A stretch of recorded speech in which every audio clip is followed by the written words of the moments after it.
Welcome. People are often asking me about binary. What is binary? Is it easy to convert a number into binary? Can you read binary? And why do computers use binary and not decimal? All these types of questions.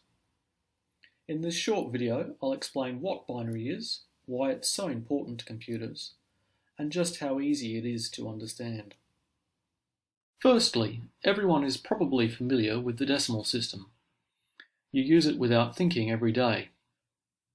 The digits 0 through 9 are part of the decimal system.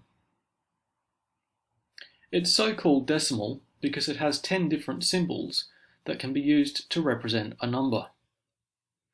In all probability, something to do with the fact that, barring accident, most of us have 10 fingers. When we write a number 10 or larger in the decimal system, we still only use the same set of 10 symbols, but we write increasingly larger numbers by writing each successive digit to the left of the previous.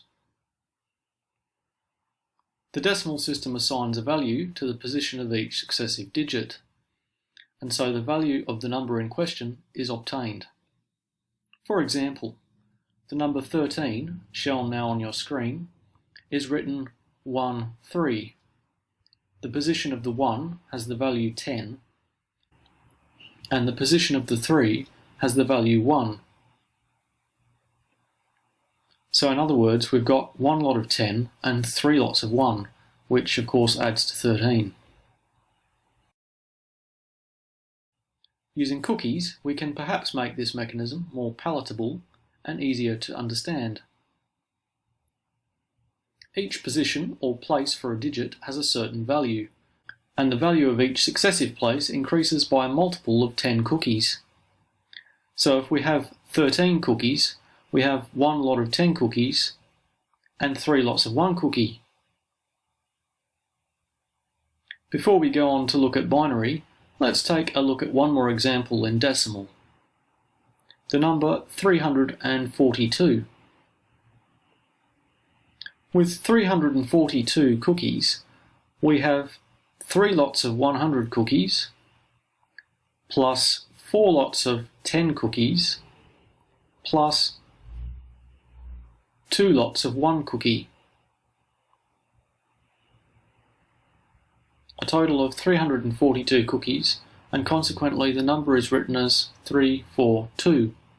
The key facts to remember about the decimal system are that there are 10 different symbols, 0 through 9, and that each successive digit to the left of those prior represents a value 10 times greater than the previous. If you can understand this mechanism, then binary really isn't any more complicated. The only thing that changes with binary is that the number of distinct symbols is limited to 2, that is, the digits 0 and 1, and consequently, each successive digit to the left of those prior represents a value 2 times greater than previous. Let's look at an example. The number 13 again, this time written in binary, 1101. So the value of each position or place in binary is as follows: 1, 2, 4, and 8. And of course we can keep going. Okay, so let's use cookies. One lot of 8 cookies, plus one lot of 4 cookies, and no lots of 2 cookies, plus one lot of 1 cookies, which gives us again a total of 13 cookies.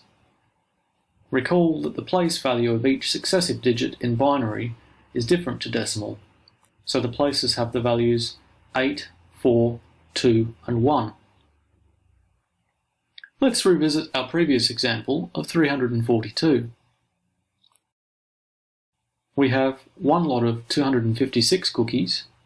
Well, just imagine there are 256 cookies. There isn't actually enough room on the video screen to show them all.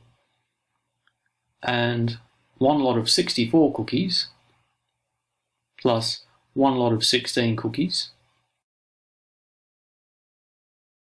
plus one lot of 4 cookies, plus one lot of 2 cookies, which adds, of course, to a grand total of 342 cookies. Confused? Okay, once more. So in decimal, with the place values 1s, 10s, 100s, 1000s, and so on, we can write 342 quite easily. In binary, the same number 342 is written as follows.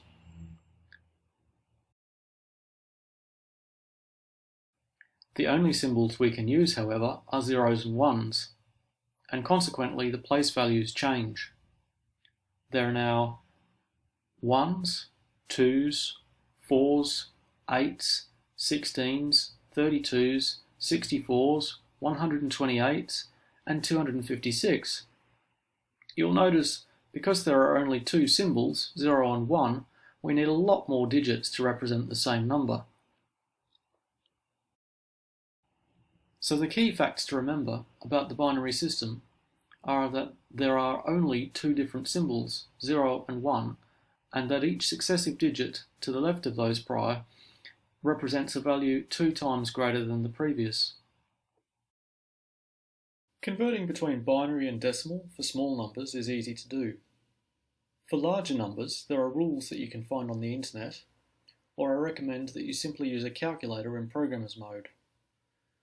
They almost always allow you to toggle the display between binary and decimal, and hexadecimal, which we won't cover in this video.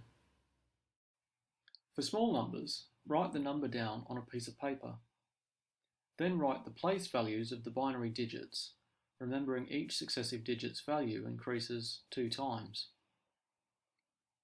Find the highest value, which will fit into the number you're converting, and write a 1, and then subtract that value from the number, and continue along the line, writing zeros in the blank places.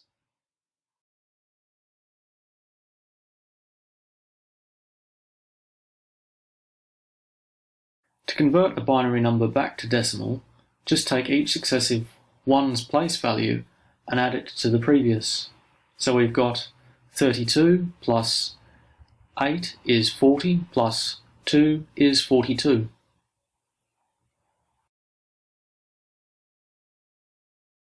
Just remember, decimal 10 symbols, each position or place increases by a multiple of 10 or 10 times.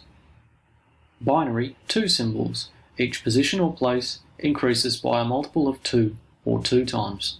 It's that easy. So why do computers use binary and not decimal? After all, as easy as binary is to understand in principle with an unhealthily large bag of baked goods, i.e. cookies, it's not so easy in practice for humans. Us mere mortals are not as fast as the average computer, or even the average calculator, and we tend to write most of our numbers in decimal. Perhaps the short answer is that as we increase the number of different symbols in the number system, the difficulty of representing each of these distinct symbols and manipulating them with electricity or in an electronic circuit becomes increasingly difficult. With only two different symbols, 1 and 0, it's possible to use just two states in a circuit, on and off. If we need to write numbers 2 or larger, we simply add more wires to the circuit to form a bus. Each wire corresponds to a different digit in the number being represented, and each wire either has an electric current or not. Building electronic circuits to deal with 10 different symbols as differences in voltage or current turns out to be incredibly complicated and potentially much less reliable if you don't get it just right. So in practice, computer scientists and engineers have developed computers that use binary for all internal computations and data representation. That concludes my short video on binary. If you have any other questions, please feel free to drop me a line on my website, joshhawcroft.org. That address is on your screen now. There and on this channel you will find my other videos, including a 3-part series on how computers work that includes some coverage of binary, but takes a deeper look at digital computers from the ground up.